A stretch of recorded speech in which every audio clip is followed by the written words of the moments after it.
Hi, my name is Tomasz and you're watching Casual DIY channel. In today's episode we'll be upgrading my workbench.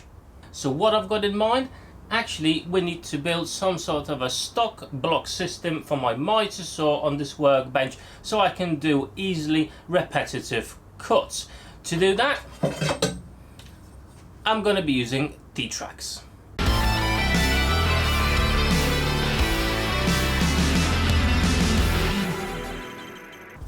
The first thing we need to do is basically establish where the T-track is gonna go. As you can see, to do that I'm actually using a different T-track. This one is actually wider and basically I'm leaning that against the fence of the mitre, so making sure basically the T-track is gonna be straight. And that will give me an indication where I need to put the main T-track in the workbench. So as you can see, I'm just extending the lines on each side of the workbench and on the main workbench itself where the mitre saw is hidden away. This will actually enable me to be a bit more flexible with my workbench, add a few more jigs and things like that. And one of the ideas that I'm actually going to be using, you'll see later on in this video.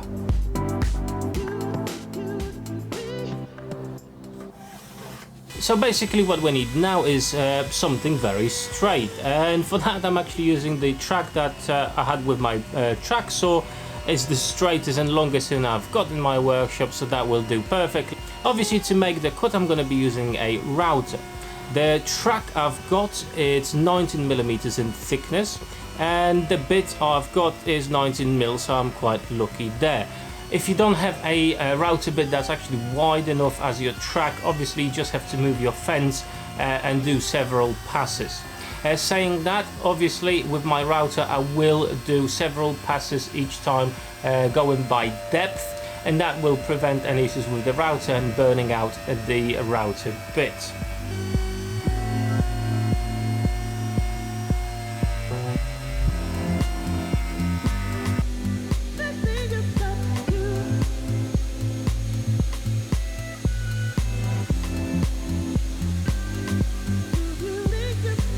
And now I'm just cutting the T-track to the correct sizes.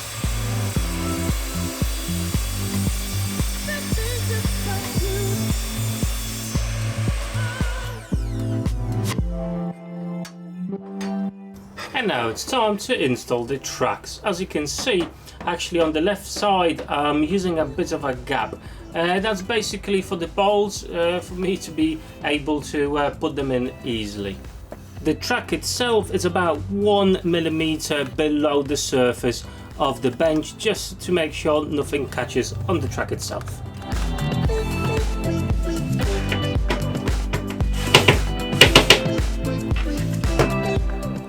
Okay guys, so I want to talk to you about something, i.e. these headphones.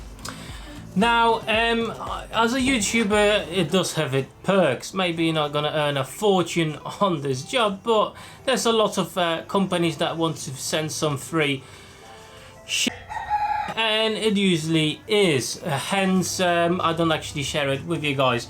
But these bad boys, these wireless headphones are actually fantastic. I've been using them for about a month.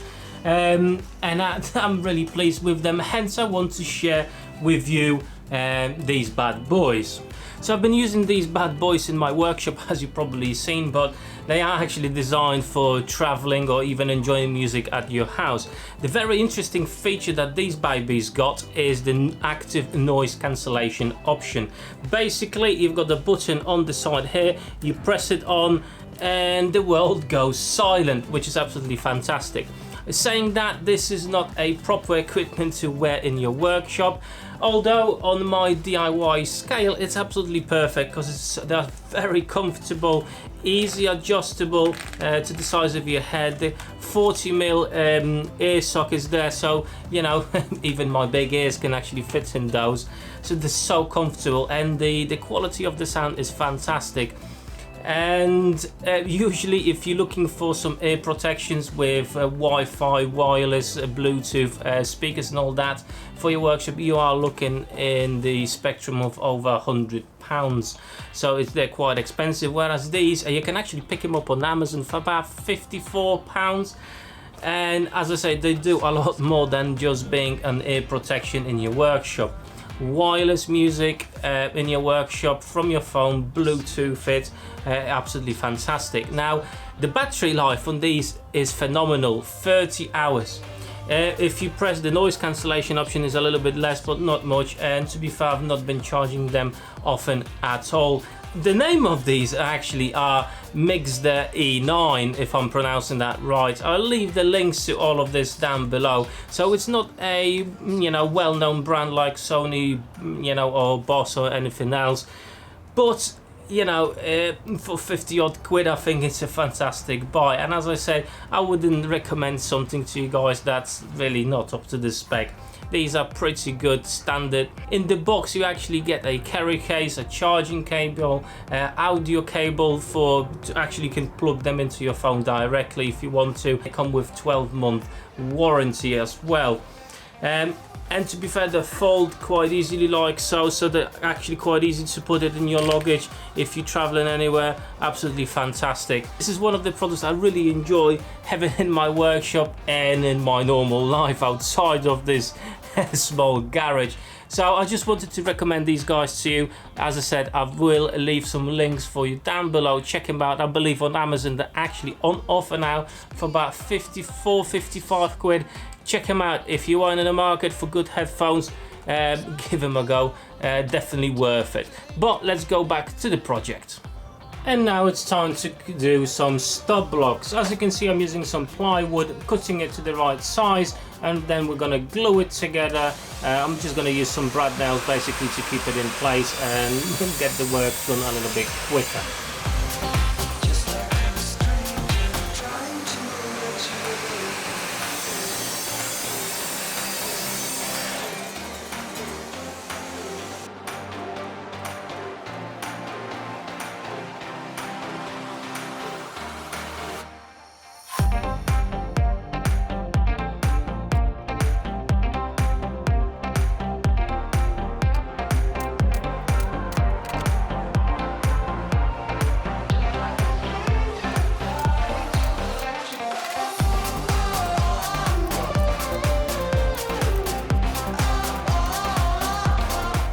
Now I'm just going to trim the two blocks to the end size.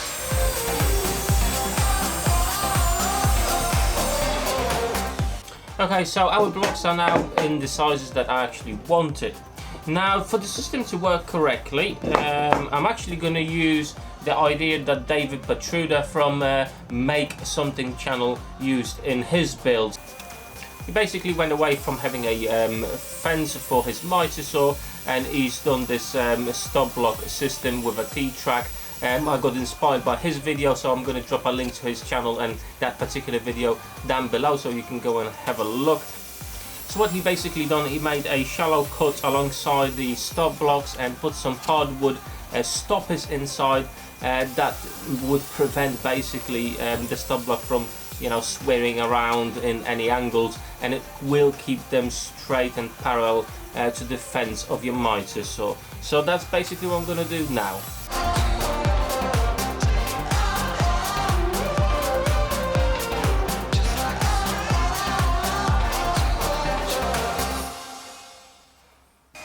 At the bottom of the block stop, I'm going to be doing a 45-degree chamfer, and that's to basically alleviate the problem where some sawdust will get in between the workpiece and the stop block, and obviously that could cause your piece not to be square to the mitre saw.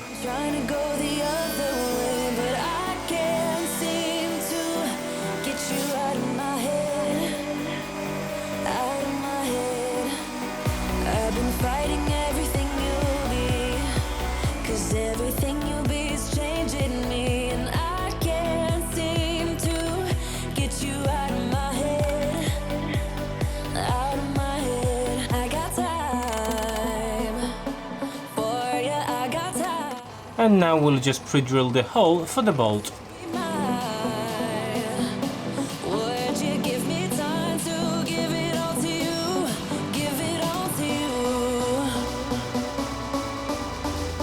Now I'm just going to glue 2 washers on top of them so it will be a nice smooth motion when securing the stop blocks to the table.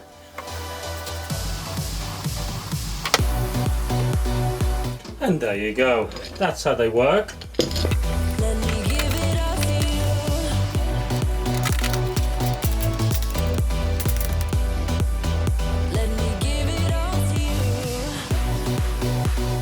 So I want to be a little bit more flexible with these stop blocks, hence I'm actually going to install these clamps on top of them. This will give me an extra advantage with them, and I will be able to clamp some material to my workbench using the stop blocks themselves.